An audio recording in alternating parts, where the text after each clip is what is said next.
Hello everyone, welcome to my channel. YouTube চ্যানেলে আপনাদের সকলকে অনেক অনেক অনেক স্বাগত। দুর্গাপুজো শুরু হয়ে গেছে, তো দুর্গাপুজোর ভ্লগই আজকে আপনাদের সাথে শেয়ার করব। দ্বিতীয় দিন মাসির বাড়িতে গিয়েই বিকেলবেলা একটু চা মুড়ি খেয়ে নিলাম, আর বোনের সাথে অনেক গল্প করছিলাম, দিয়ে প্ল্যান করলাম একটা মুভি দেখব।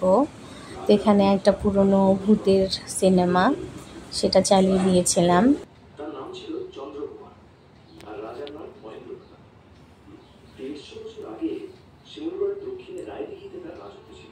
আপনারা কি এর নাম শুনেছেন? প্রায় অর্ধেক মুভি দেখে আমি তাড়াতাড়ি ডিনার করে নিই মাসির বাড়িতে, আর কারণ ঘরে ফেরার তাড়া ছিল, তো রাস্তাঘাটে অনেক এখন ভিড় হচ্ছে, তো তাড়াতাড়ি করে খেয়ে দিয়ে আমি বাড়ি চলে আসি।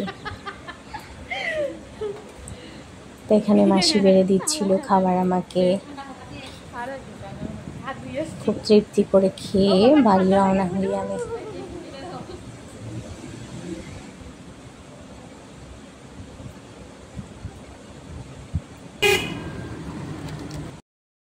তো তৃতীয় দিন আমি বেরিয়ে পড়েছি ঠাকুর দেখতে। তৃতীয় দিন ভিড় কম হবে জন্য মা, মাসি, বুনু সবাই মিলে আমরা চারজনে মিলে আর কি ঠাকুর দেখতে বেরিয়েছিলাম, কিন্তু বাইরে বেরিয়ে দেখছি ভীষণ ভিড়, লোকজন, অনেক লোকজন ছিল। তো ভাবতেই পারি না যে তৃতীয় দিন এরকম এতটা ভিড় হবে দিনহাটায়।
ঠাকুর দেখতে দেখতে সবাই ক্লান্ত হয়ে গেছি, তো একটু বসে কিছু খাওয়া দাওয়া করলাম।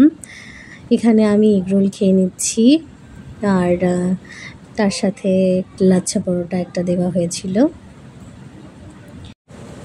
খাওয়া দাওয়া কমপ্লিট করে আমরা আর একটা ঠাকুর দেখতে যাই। তো এই ঠাকুরটা দেখে আর দেখি না, কারণ প্রায় 1টা বেজে গেছিলো রাতের। তো মাও খুব গরমে ক্লান্ত হয়ে গেছিলো, পরে চলে আসি বাড়িতে। তো এই ঠাকুরের মণ্ডপটা খুব সুন্দর করেছিল, থিম পুজো হয়েছিল যেগুলো, সেগুলো সবগুলোই খুব ভালো হয়েছে, দিনাটায় দেখার মতন হয়েছিল। তো এই তো প্রচণ্ড ভিড় হবে জন্য আমরা আগেই দেখে নিচ্ছিলাম। তো এইরকম আমি সেগুলো কিছু ভিডিওতে একটু দেখানোর চেষ্টা করছি।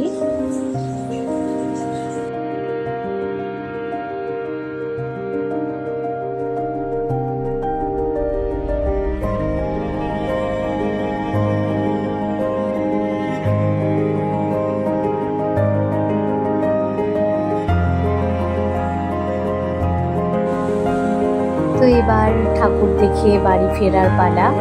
আমাদের পাড়ার যে গলি সেখানে পুজো হয়েছে, তো প্রচণ্ড ভিড় ছিল, আমরা ওই পাশ দিয়ে যেতে পারিনি। আর একটা আমাদের যে গলি আছে সেটা দিয়ে যাচ্ছিলাম। তো দেখতে দেখতে যাচ্ছি যে এবারে তৃতীয়াতেই এত ভিড় ভাবতেই পারা যায় না। আজকের ভ্লগটি এখানেই শেষ করছি। আশা করি আবার দেখা হবে দুর্গাপুজোর অন্য কোনো ভ্লগ নিয়ে। টাটা।